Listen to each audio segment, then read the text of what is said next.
Hello दोस्तों, नमस्कार। SM किसी चैनल में मैं आप सभी लोगों का दिल से बहुत बहुत स्वागत करता हूं। दोस्तों, इस वीडियो में हम लोग बात करने वाले हैं, आपको पता ही है, बिजनेस की बात करते हैं। मतलब आप चाहो तो सेक्टर भी कह सकते हो, ठीक है, या फिर आप चाहो तो इंडस्ट्री भी कह सकते हो, शेयर बाजार से रिलेटेड। कौन से सेक्टर को हम लोग कवर करने वाले हैं? रियल इस्टेट के बारे में। यस। अगर कोई रियल इस्टेट से रिलेटेड अगर किसी कंपनी में निवेश करता है या फिर प्लान कर रहा है निवेश करने से रिलेटेड, उनके लिए वीडियो काफ़ी ज़्यादा इंपॉर्टेंट यहाँ पे रोल प्ले करने वाला है। दोस्तों, अगर हम लोग यहाँ पे बात करें दोस्तों, महाराष्ट्र स्टेट आप सभी लोगों को पता ही है, एक मेजर स्टेट है हमारे कंट्री की बात करें तो, ठीक है। जीडीपी के हिसाब से आप सभी लोगों को पता ही है, डेवलपमेंट के हिसाब से अगर हम लोग बात करें, ओवरऑल अगर देखा गया तो एक अच्छा परफॉर्मेंस हम लोग को देखने को यहाँ पे मिल ही जाता है। एंड आने वाले समय में महाराष्ट्र में इलेक्शन भी है, ठीक है। टॉपिक की अगर मैं बात करूं दोस्तों, तो महाराष्ट्र से रिलेटेड जो रियल इस्टेट की अगर हम लोग यहाँ पे बात करें, हाउसिंग से रिलेटेड अगर हम लोग बात करें दोस्तों, तो नई पॉलिसियां हम लोग को आती हुई देखने को यहाँ पे मिलने वाली है। तो रियल इस्टेट सेगमेंट में हम लोग को एक बहुत बड़ा बदलाव महाराष्ट्र में जरूर देखने को यहाँ पे मिल सकता है। और जिस प्रकार से बातें मैंने अभी आप लोगों को बताई कि इलेक्शन का माहौल है, तो डेफिनेटली दो चीज़ें होती है कि यहाँ पे अगर कोई नियम कानून कायदे लाए जाएंगे तो किसी के लिए तो फ़ायदा, किसी के लिए तो नुकसान। अगर कंपनी के लिए फ़ायदा तो हम आप और हम सभी लोगों के लिए नुकसान वाली चीज़ें रहती है। एंड अगर देखा गया हम सभी लोगों के लिए फ़ायदा तो कंपनी के लिए नुकसान वाली चीज़ें होती है, ठीक है। दोनों चीज़ें एक साथ नहीं चलती है, बहुत ही कॉमन सेंस वाली बात है, ठीक है। फिलहाल इलेक्शन वाला माहौल है, तो डेफिनेटली हम यहाँ पे कह सकते हैं दोस्तों कि जो भी यहाँ पे डिसीजंस लिए जाएंगे वो कुछ भी करके जो वोटर्स रहेंगे, जो लोग रहेंगे, आम जनता रहेगी, उन्हीं के फेवर में ज़्यादा हम लोग को देखने को यहाँ पे मिल सकते हैं। इसकी पॉसिबिलिटी काफ़ी ज़्यादा है। डेफिनेटली हम कह सकते हैं रियल इस्टेट से रिलेटेड अलग अलग नियम कानून कायदे वैसे तो आते रहते हैं, बट बड़ी पॉलिसी में भी बदलाव यहाँ पे किए जा सकते हैं। इसकी पॉसिबिलिटी स्ट्रांगली फिलहाल तो यहाँ पे बताई जा रही है, ठीक है। एंड जैसे कि मैंने अभी आप लोगों को यहाँ पे बताया कि फैसले यूजुअली एक आम जनता के फेवर में शायद से ज़्यादा देखने को यहाँ पे मिल सकते हैं, ठीक है। बट ये भी याद रखना कि जो ये रियल इस्टेट की जो लॉबी हम लोग को देखने को मिल जाती है वो काफ़ी पावरफुल रहती है। फाइनेंस मिनिस्टर आप सब लोगों को पता है, निर्मला सीतारमण जी ने जो बजट में जो चीज़ें अनाउंस की थी, ठीक है, इंडेक्सेशन का बेनिफिट हटा दिया था, ठीक है। तो बाद में क्या हुआ था आप सभी लोगों को पता ही है कि इतना ज़्यादा विरोध हो गया कि वो इंडेक्सेशन का बेनिफिट वापस उनको लाना पड़ा। नया रूल भी है, पुराना रूल भी है। ये भी एक चीज़ हम लोग को देखने को मिल जाती है। इन शॉर्ट अगर हम लोग बात करें तो आप रियल इस्टेट वाली कंपनीज को जरूर अपने रडार के ऊपर स्टडी पर्पस के लिए रख सकते हो। डिस्क्लेमर क्लियर कट हमेशा की तरह रहेगा, कोई रिकमेंडेशन नहीं होता है। खरीदना है, बेचना है, होल्ड करना है, एवरेज करना है, आपकी मर्जी। स्टार्ट कर लेते हैं दोस्तों। जैसे कि आपको पता है निफ्टी रियल्टी ये जो इंडेक्स है इसने भी काफ़ी अच्छा परफॉर्मेंस दिखाया है। एक साल के भीतर आप देख सकते हो काफ़ी ओवरऑल अच्छा परफॉर्मेंस है। 5 साल का भी अच्छा परफॉर्मेंस है। बट मैक्सिमम चार्ट पैटर्न देखेंगे तो आप देख सकते हो कई सालों से गिरा हुआ था, उसके बाद रिकवर ही नहीं हुआ। ये कब से गिरा था?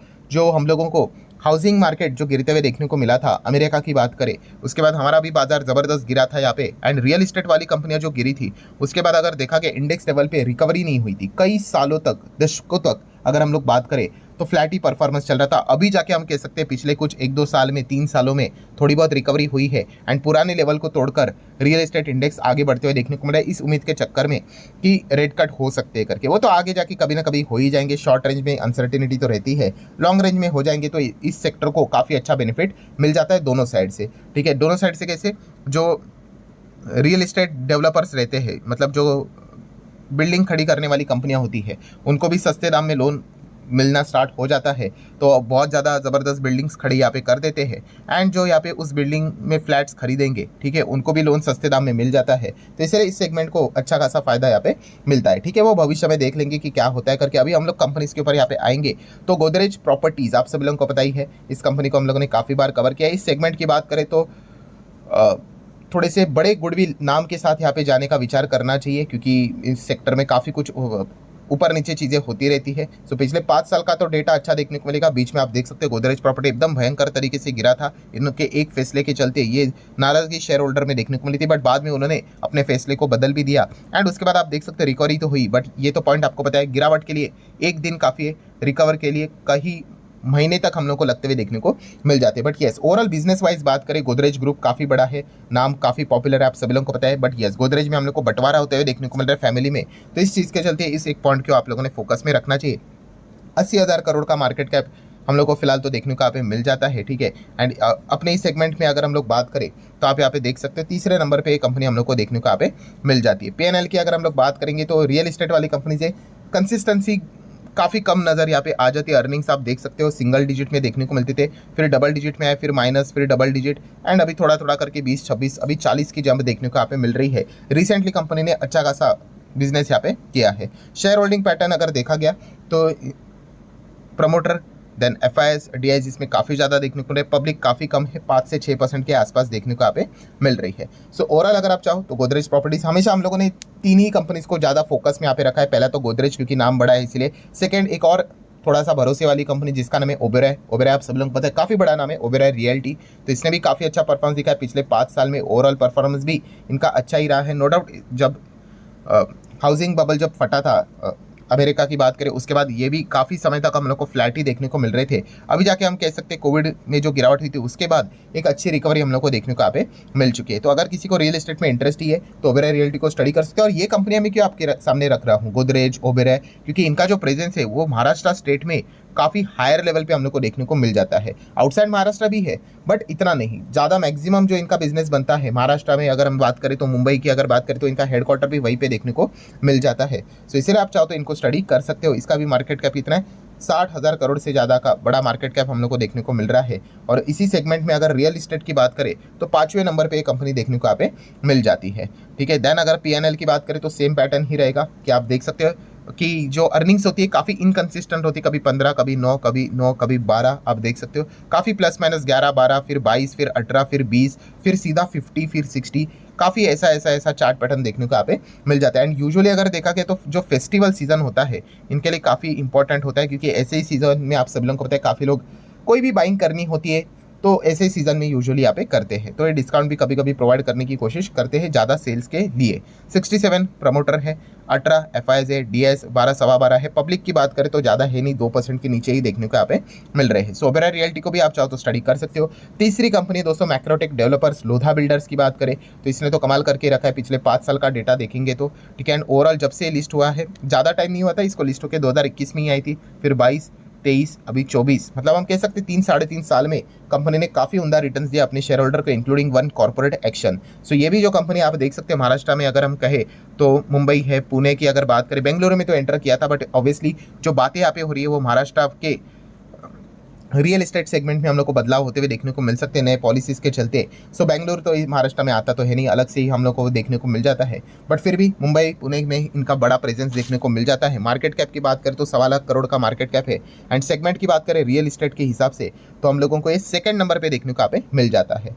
ठीक है, अभी काफ़ी लोग बोलेंगे सर डीएलएफ भी कवर करके, नहीं, डीएलएफ यूजुअली देखा गया तो दिल्ली साइड डीएलएफ का बहुत बड़ा प्रेजेंस देखने को मिल जाता है। इसलिए मैंने वीडियो की शुरुआत में आप लोगों को मेजर रीज़न बताया कि महाराष्ट्र में हम लोग को बहुत बड़ा रियल एस्टेट से रिलेटेड चीज़ें बदलती हुई देखने को मिल सकती है।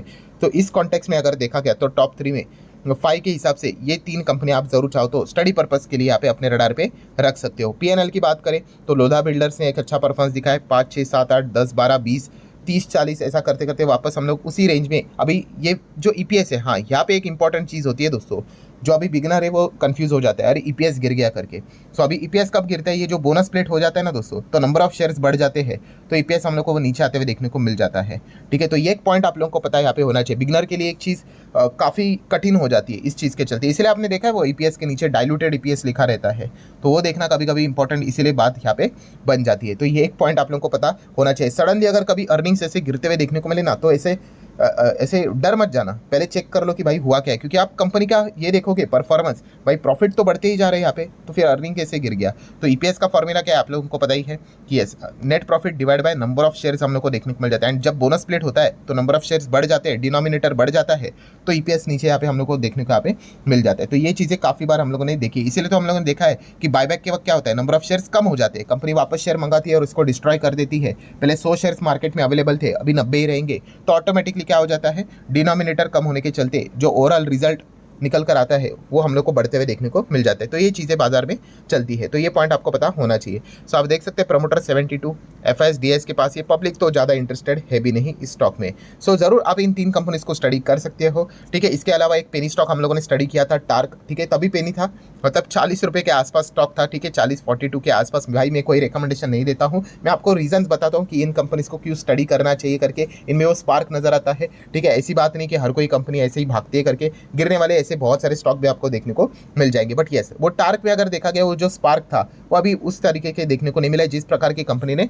नंबर दिखाया उस हिसाब से। अभी ये कंपनीज को आप चाहो तो स्टडी कर सकते हो जो महाराष्ट्र बेस से है। अभी और भी अदर कंपनीज है बट वो भी रियल इस्टेट वाली है, महाराष्ट्र से रिलेटेड ही हम लोग को वहाँ पे उनका बिजनेस देखने को मिल जाता है। बट भरोसा इतना ज़्यादा नहीं होता है। वो पहले जो 3 कंपनियां थी, कि ओबेरॉय की बात करें, गोदरेज की बात करें, लोधा भी थोड़ा सा कम ही रहता है, ठीक है। पहले 2 वाली तो थोड़े बहुत ठीक ही है, ठीक है। इसके अलावा ये बाकी की कंपनीज भी आप देख सकते हो, जैसे कि कोलते पार्टी डेवलपर्स है, देन सनटेक रियलिटी को आप चाहो तो चेक कर सकते हो, महिंद्रा लाइफ स्पेस भी यहाँ पे आ जाता है, ठीक है। उसी के साथ साथ ये जो वेल्लोर इस्टेट है, अभी इसका नाम चेंज हो गया, पहले इसका नाम डीबी रियलिटी हम लोग को देखने को मिलता था। तो इन कंपनीज को भी स्टडी आप चाहो तो कर सकते हो। रीजन एक ही है कि इनका भी प्रेजेंस महाराष्ट्र में रियल एस्टेट में देखने को मिल जाता है। तो अगर कोई नई पॉलिसी अगर आएगी, वो देखनी पड़ेगी कि क्या आता है करके। सो जो भी बदला होगा इनके ऊपर उसका डायरेक्टली और इनडायरेक्टली इंपैक्ट देखने को मिल जाएगा। सो आशा करता हूँ वीडियो हेल्पफुल लगा होगा, तो चाहो तो लाइक एंड शेयर कर सकते हो। मिलते हैं नेक्स्ट वीडियो, तब तक के लिए बाय बाय।